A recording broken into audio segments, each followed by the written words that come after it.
Bonjour et bienvenue à tous sur la chaîne Anomalie aérienne non conventionnelle ufologie dynamique. Alors aujourd'hui, on va s'intéresser dans la section ouvrage à un autre ouvrage. Il s'agit de l'ouvrage de Pierre Guérin, OVNI, les mécanismes d'une désinformation, chez Albin Michel. Alors, pour vous donner un petit peu d'éléments sur l'ouvrage, c'est un ouvrage de 333 pages, donc c'est quand même un bon ouvrage. Comme je vous disais, l'éditeur est Albin Michel, donc c'est un grand éditeur, et la date de publication date du 1er octobre 2000. Voilà donc ce qu'on peut dire à peu près sur l'ouvrage. Donc on va commencer bien sûr, comme d'habitude, par la table des matières. Alors, qu'est-ce que nous avons sur cette table des matières?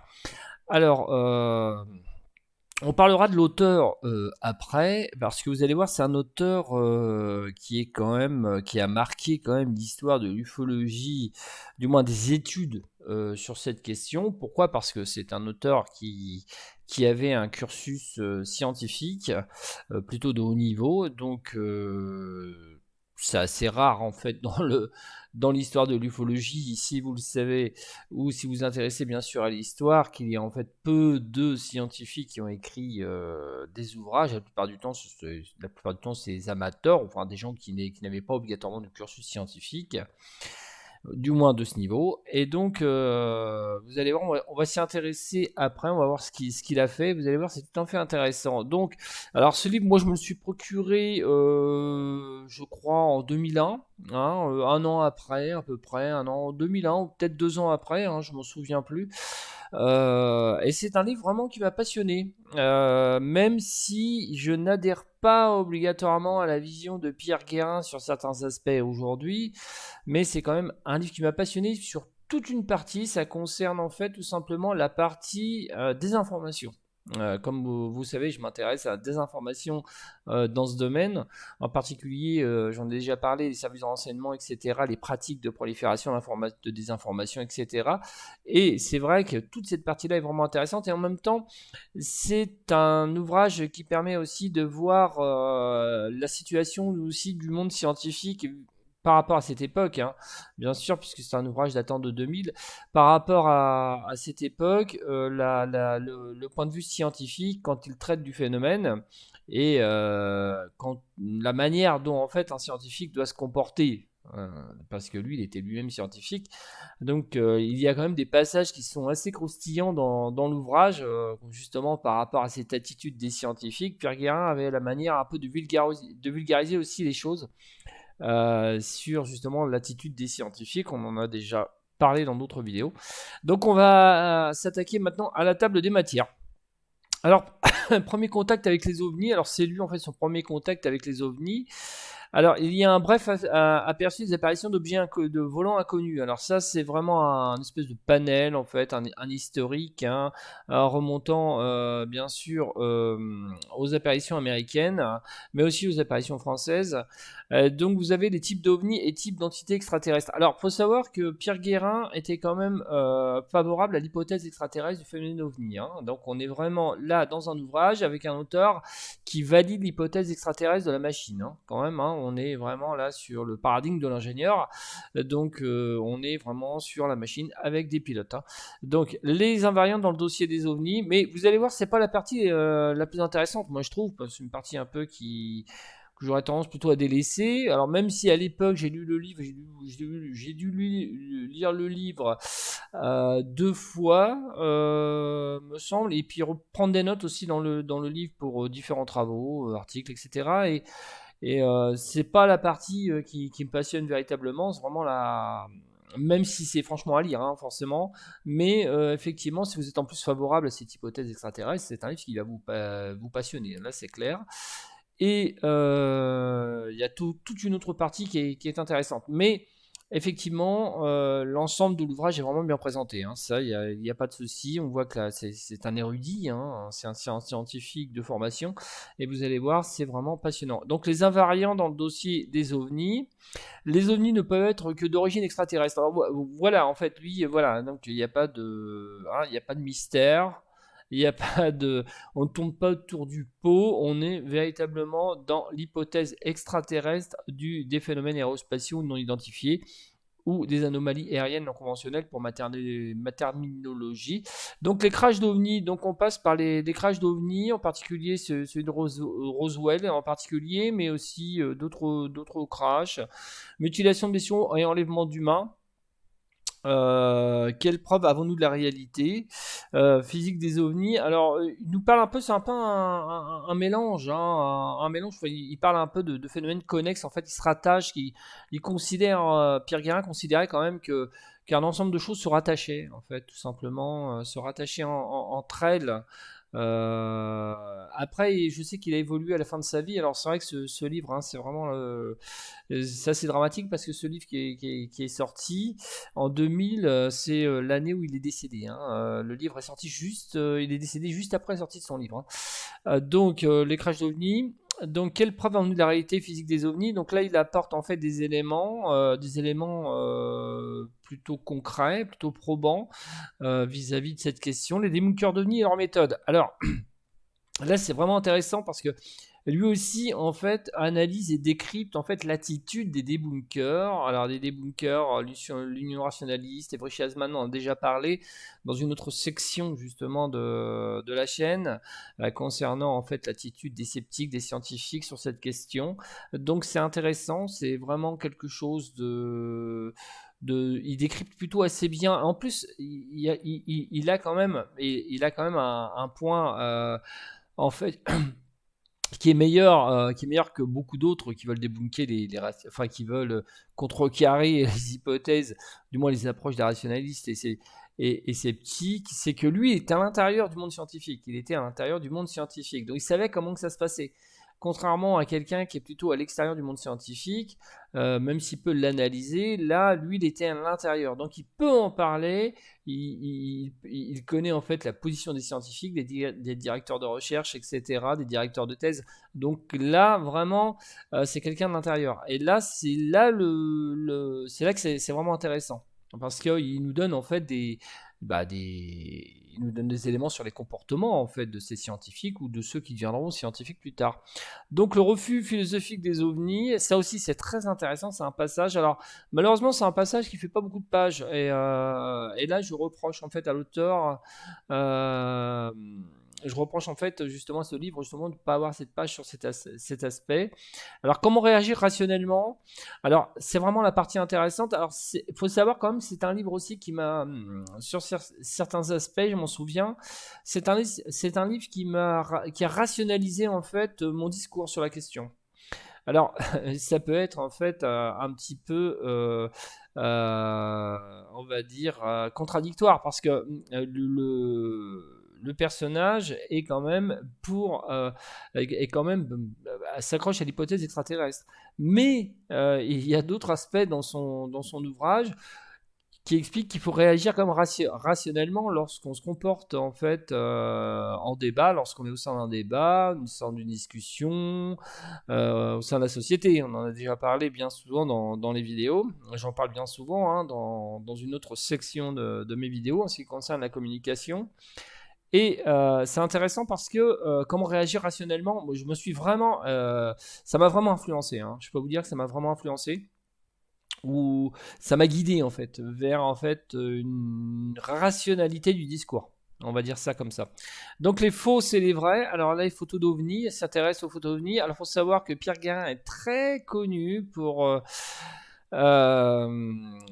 les photos d'OVNI, en particulier celle du lac Chauvet, donc on va en parler après. Alors les photos truquées d'OVNI, pourquoi en existe-t-il? Voilà, quand les rationalistes fabriquent de fausses photos d'OVNI. Alors il avait découvert hein, effectivement qu'il y a des rationalistes qui fabriquaient des fausses photos d'OVNI, effectivement en fait. Et on a su aussi dans l'histoire de l'ufologie qu'il y avait même des rationalistes qui fabriquaient des faux cas. Hein, des faux cas. Alors ça c'est de la désinformation pure et dure, mais il n'y a pas que les rationalistes, des services de renseignement, en particulier aux États-Unis, ont fabriqué des fausses affaires. Hein. Il y a des fausses affaires qui traînent ici et là, qui sont complètement fabriquées. Ce sont des faux dossiers, hein, un peu comme on va dire les compromettre en URSS pour accuser quelqu'un. Là, on fabriquait une histoire pour dévier. Hein. On a parlé beaucoup de désinformation pour dévier en fait les ufologues vers d'autres aspects plus sensationnels, moins crédibles auprès des médias par exemple, hein, de façon à rendre moins crédible l'ufologue, l'enquêteur, hein, donc on le met sur des fausses pistes. Donc, la photo de l'OVNI triangulaire du Petit Rochin, donc il parle de l'OVNI triangulaire du Petit Rochin. Alors, je me rappelle plus du traitement hein, de ce paragraphe, enfin de ce chapitre, mais bon, après, il faudrait que je revoie de quoi il en retourne, parce que je me souviens plus du tout de la manière dont il en parle. Deux photos célèbres, celle de McKinville. Alors, il parle des célèbres photos du McKinville, donc les photos de Paul Trent dans une ferme. Hein, c'est des photos extrêmement connues hein, dans le monde de l'ufologie, hein, qu'on a vu maintes et maintes fois dans des centaines d'ouvrages, et puis aussi des documentaires. Donc, l'extraordinaire série de photos de Gold Breeze. Alors, il parle des fameux de photos Gold Breeze, hein, moi que je mets en doute, mais il y a aussi le cas qui est parfait. La photo donc du lac Chauvel qui a été analysée donc par Pierre Guérin et qui est considérée comme authentique, même si il y a eu ensuite d'autres traitements qui font penser par rapport à l'auteur des photos et qui font penser peut-être à une manipulation pour la bonne et simple raison qu'on n'a pas retrouvé en fait les photos du lac Chauvet, on n'a pas retrouvé en fait les originaux, hein, les négatifs originaux. Et malheureusement, quand on s'intéresse en fait, non pas à la photo lui-même, mais à l'auteur des photos, on peut avoir des doutes. Donc en fait, il y a eu une enquête en fait concernant celui qui avait ces photos-là, et ça a aperçu quand même qu'il y avait des doutes. Donc voilà, donc je reviens un petit peu là, c'est vraiment mon discours personnel. Donc rencontre rapprochée enlèvement, l'absence de photos, donc là absence de photos donc sur les rencontres rapprochées enlèvement, pourquoi il n'y a pas de photos, donc il l'explique clairement. Alors ça se vaut, hein. Franchement l'explication, si je m'en souviens bien, ça peut ça se vaut dans un débat. On va dire ça comme ça. Comment se déplacent les ovnis? Alors là, un aspect un peu plus technique, hein, voilà. Donc lui, il faut savoir qu'il est favorable euh, à l'hypothèse sur les boulons, hein, l'hypothèse de la machine. Donc la base de Groom-Lake, que s'y passe-t-il? Alors il nous parle un petit peu très court sur la fameuse zone 51, hein, ce qui filtre officieusement des projets américains. Ça, c'est intéressant. Physique théorique et recherche militaire, ça, c'est intéressant aussi. Des extraterrestres à Groom Lake, peut-être. Alors, on voit hein, quand même qu'il insistait sur la présence extraterrestre. Et il a été quand même influencé par l'ufologie américaine. Alors, on peut lui reprocher dans l'ouvrage d'avoir un peu trop pris des informations provenant des États-Unis, mais pas par moment pas obligatoirement les meilleures informations. Et là, c'est le côté en fait. Je lui reproche en fait ce côté-là. Moi, ça m'avait passionné. Hein. Personnellement, je me souviens que ça m'avait passionné, mais après, c'est vrai qu'avec le recul, avec l'âge, etc. Bon. Après tout ce qu'on sait, c'est vrai qu'à la fin, bon, que ça se tient moins, forcément, hein, ça se démonte un peu. Donc effectivement, on peut lui reprocher ça. Mais c'était l'époque qui voulait ça. Donc la physique du vol hyperspatial reste inconnue des Américains. Alors ça, c'est le côté technique. Alors voilà, voici la partie peut-être la plus intéressante, moi je trouve. La plus intéressante de l'ouvrage aujourd'hui, que je relirai vraiment bien volontiers.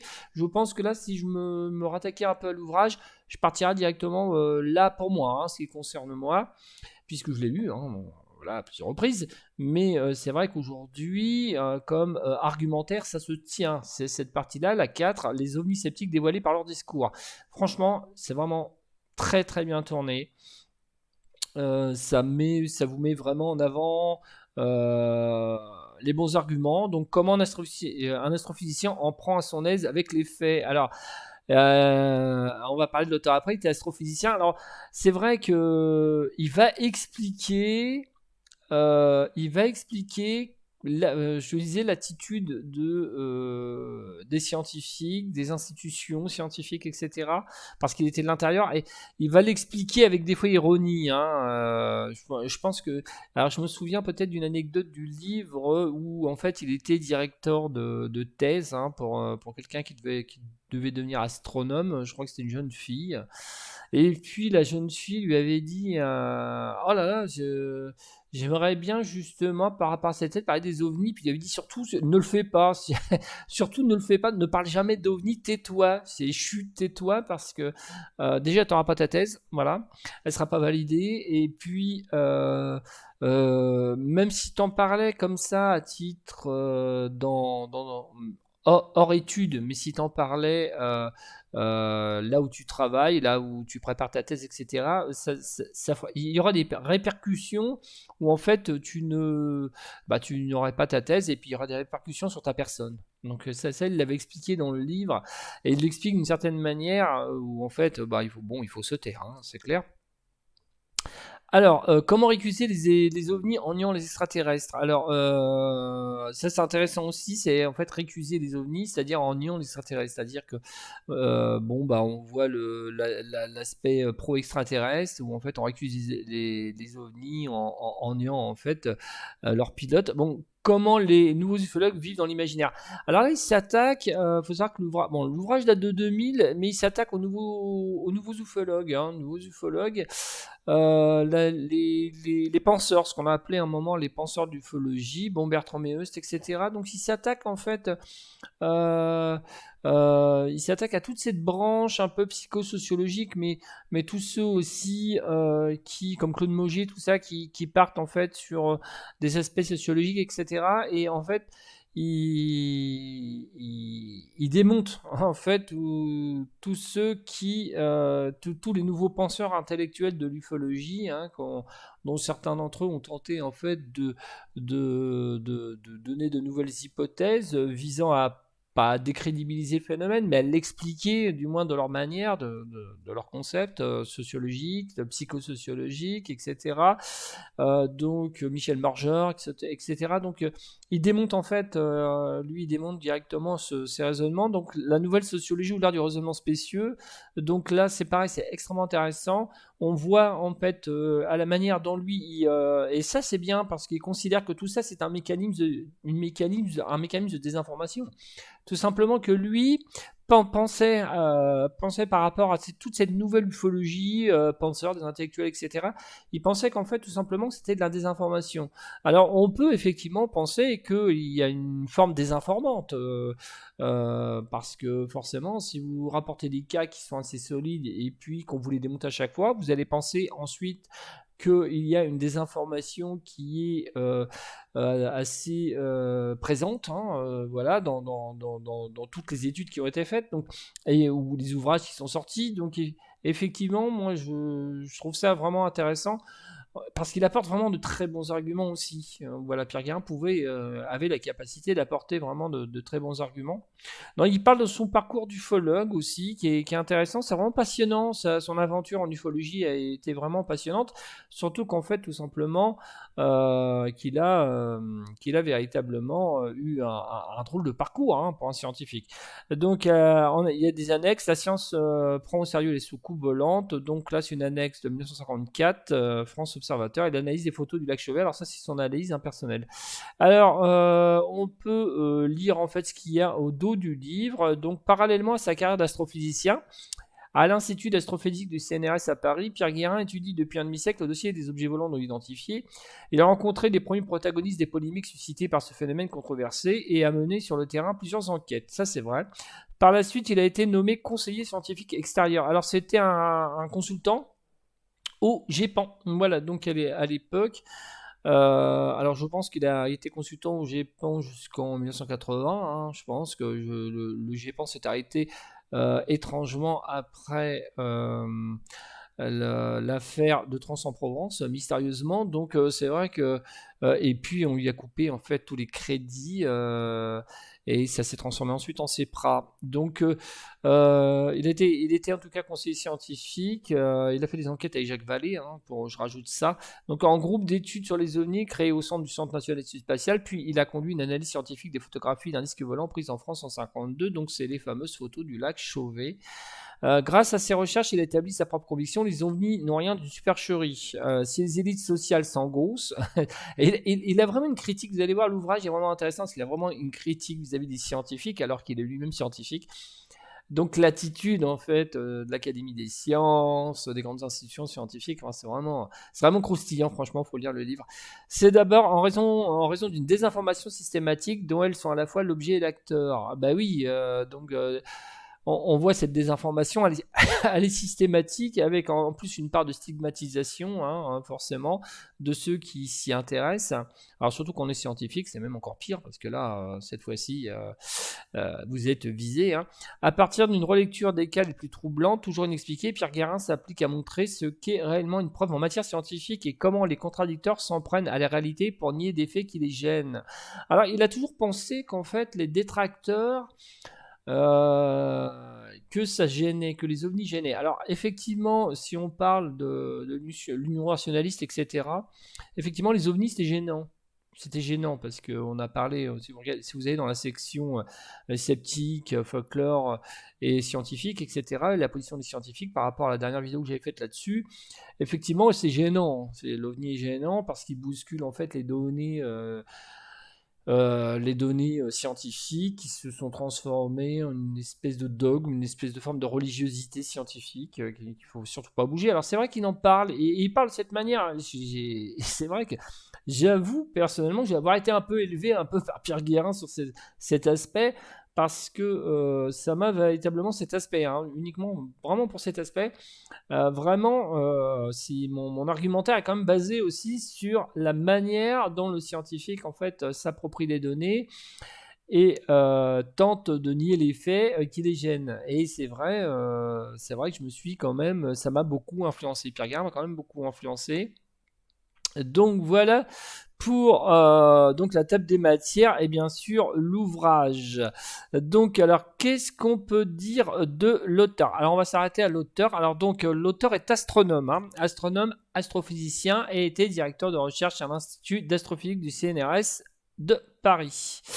Donc Pierre Guérin commence à s'intéresser aux ovnis à partir de 1950. Il rencontre les intéressés au phénomène, tels que Aimé Michel. Aimé Michel, donc un des grands penseurs de l'ufologie, dont on présentera un ouvrage d'ailleurs, puisque dans les ouvrages, il faut aussi que je vous propose des ouvrages historiques. Donc on s'arrêtera aussi à une série d'ouvrages historiques, forcément, une vidéo par une vidéo, donc il y a encore beaucoup de vidéos sur les ouvrages. Moi, on pourra en parler. Alors, Aimé Michel, à partir de la période, à partir de la parution du premier livre de ce dernier en 1954, c'est au cours de leur discussion que Guérin énonce sa loi boutade, mais qui résume bien un des problèmes principaux des ufologues. Alors, sa loi, c'est en ufologie, toute loi, une fois découverte, est démontrée et aussitôt réfutée par les observations suivantes. Alors, c'est intéressant, c'est vraiment intéressant, et c'est d'ailleurs cette loi boutade, elle est toujours en vigueur aujourd'hui. Pierre Guérin a vraiment mis le doigt sur cette approche de l'ufologie, mis le doigt sur la question. En fait, c'est vrai qu'à chaque fois qu'on découvre quelque chose et qu'on démontre, c'est aussitôt réfuté par les observations suivantes. Et à chaque fois, c'est quelque chose qui est troublant. Si vous vous intéressez à plein de cas dans l'histoire de l'ufologie, c'est vraiment intéressant. Vous allez voir, il y a un cas qui en réfute un autre, qui en trouble un autre, qui met l'autre sur une autre piste, etc. Enfin, c'est vraiment compliqué, des fois, c'est vraiment compliqué. Et plus que vous allez avancer, plus que c'est troublant. Donc, et puis c'est passionnant en même temps, parce que c'est vraiment une aventure passionnante.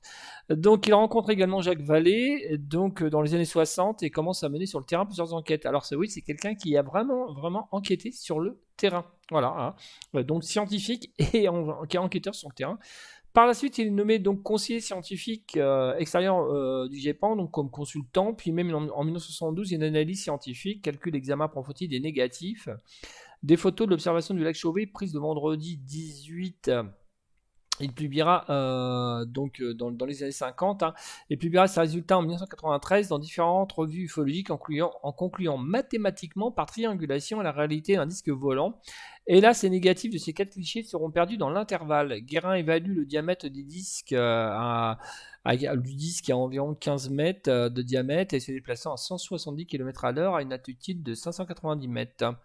Donc en 1973, il défend à la télévision le premier livre de Hynek, hein, OVNI, mythe ou réalité. Alors ça, c'est le premier livre, vraiment le premier livre d'Hynek, donc traduit en français, donc que j'ai lu, hein, j'en ai parlé d'ailleurs, j'avais lu même à 13-14 ans. Lors de sa apparition en France, il écrit également, alors je l'ai dans la collection Livre Rouge, hein, je l'ai uniquement dans la collection Livre Rouge, mais bon, voilà. Il écrit également des articles dans plusieurs revues, donc dont Lumière dans la nuit et la FSR. En mars 1974, alors membre de l'Institut d'astrophysique de Paris, Guérin participe à une série d'entretiens à la radio qui inclut des rapports de témoins, les réactions du ministre de la Défense Robert Gallet et des déclarations de 2 autres scientifiques français qui étudient le phénomène OVNI depuis de nombreuses années, dont des certains Claude Power et Jacques Vallée. Donc cette même année, une première émission de télévision produite par la future RTBF réunit sur un même plateau quelques-uns des protagonistes du débat scientifique à propos des ovnis. Auguste Messen, André Kokollenberg, Guérin et Claude Power. À partir de l'année suivante, Guérin défend l'idée que certains phénomènes parapsychologiques pourraient être d'origine extraterrestre. Donc c'est vrai qu'il va loin un moment dans dans sa vision des choses. Alors chacun l'apprendra comme il veut, hein. Ça, chacun le perçoit comme il veut, hein. Chacun, bien sûr, chacun a le droit à son hypothèse et puis à la modélisation s'il considère que c'est la bonne. Donc, c'est-à-dire que les observations d'ovnis sont des hallucinations provoquées par les ovnis eux-mêmes. Donc, on est quand même pas loin un petit peu de l'idée de Jacques Vallée. On voit qu'il a rencontré Jacques Vallée et qu'il a été influencé par Jacques Vallée, hein. Hallucinations provoquées par les ovnis, projection, hein, d'accord, hein, c'est Jacques Vallée qui nous parle de projection et du projectionniste, hein. Donc, dans le même temps, d'autres acteurs, tels que Pierre Viraudy, prétendent que certains ovnis pourraient être matérialisés par des sujets psy. Donc, c'est ainsi que Guérin rencontre Jean-Pierre Petit. Dans un texte publié l'année suivante, Guérin propose d'interpréter ainsi certains aspects des rencontres rapprochées. Cette théorie, généralement connue sous l'expression de rêve induit, a depuis fait son chemin. Alors, on voit qu'il avait évolué, hein. Il avait évolué, on voit qu'il est rentré en contact avec certaines personnes, hein, quand même. On voit qu'il avait changé ensuite. En 2000, Guérin publie donc le dernier livre. Donc le dernier livre, c'est celui-ci, donc OVNI, mécanisme du désinformation. Il décède le samedi 7 d'une infection suite à une première séance de traitement contre un cancer. Guérin utilisera des divers pseudonymes comme Jacques Lemaitre pour signer des publications ufologiques à la FSR par exemple. Alors c'est vrai que Pierre Guérin, au fil de sa vie, sera quand même, il faut l'avouer, il sera quand même, je trouve, pris un peu par l'ufologie américaine parce que c'est vrai qu'il avait certaines déclarations, il a eu des correspondances et puis dans certaines de ces correspondances, des fois il est là un peu loin, il est là un peu trop loin, je trouve. Et vers la fin de sa vie, il a été quand même assez loin dans cette théorie. Dans sa théorie, toujours à l'idée de l'extraterrestre. Et puis l'idée de la machine, et il a été des fois trop loin, en fait. C'est vrai qu'il il a des fois, c'était un petit peu contestable, si vous voulez, ça pouvait être contestable. Alors après, contestable selon la vision de chacun, hein. Attention, je dis bien les choses comme ça, mais c'est vrai que quand j'ai lu le livre la première fois, je me suis dit, ouais, bon, ok, c'est vraiment passionnant, mais c'est vrai que ce qui est étonnant, c'est que la partie qui m'avait plus intéressé, parce que forcément, j'avais lu le livre en 2001-2002, mais comme avant, j'avais lu plein de livres d'autres sur l'ufologie, il y avait toutes les hypothèses extraterrestres, etc.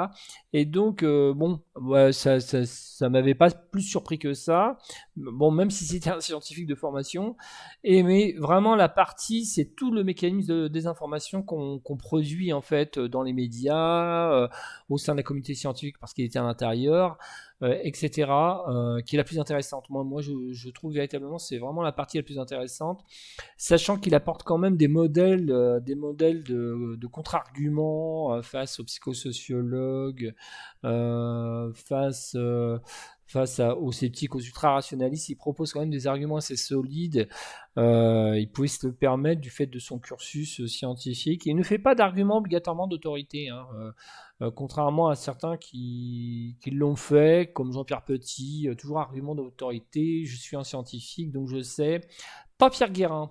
Et contrairement à Jean-Pierre Petit, par exemple, Pierre Guérin, pas du tout. Il était plutôt humble en fait. C'est pas parce que je suis astronome ou astrophysicien et directeur de recherche que j'ai toute la vérité. Néanmoins, il a quand même appuyé son argument, même avec sa position, sur l'existence en fait d'extraterrestres qui nous visitent à bord de vaisseaux spatiaux. Donc voilà, mais il ne faisait pas obligatoirement tout le temps d'arguments d'autorité.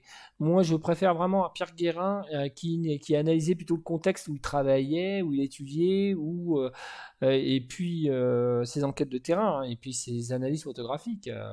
Voilà, comme celle par exemple du lac Chauvet, hein, qui ont été authentifiées par lui, puisqu'il a considéré que de toute façon que la photo du lac Chauvet, les 4 photos du lac Chauvet étaient parfaitement authentiques. Donc voilà. Donc pour cet ouvrage, donc OVNI, donc les mécanismes des informations, donc chez Albin Michel, un ouvrage donc qui fait, je le répète, 333 pages, donc vous avez de quoi lire et vous allez voir, c'est absolument passionnant. Donc c'est un livre qui date donc de 2000, et puis Pierre Guérin était décédé juste avant la sortie malheureusement de son livre. Mais je vous le conseille, c'est surtout sur une bonne partie du livre. Vous allez voir, c'est tout à fait passionnant. C'est tout à fait passionnant ce qui nous fait vivre à travers cet ouvrage.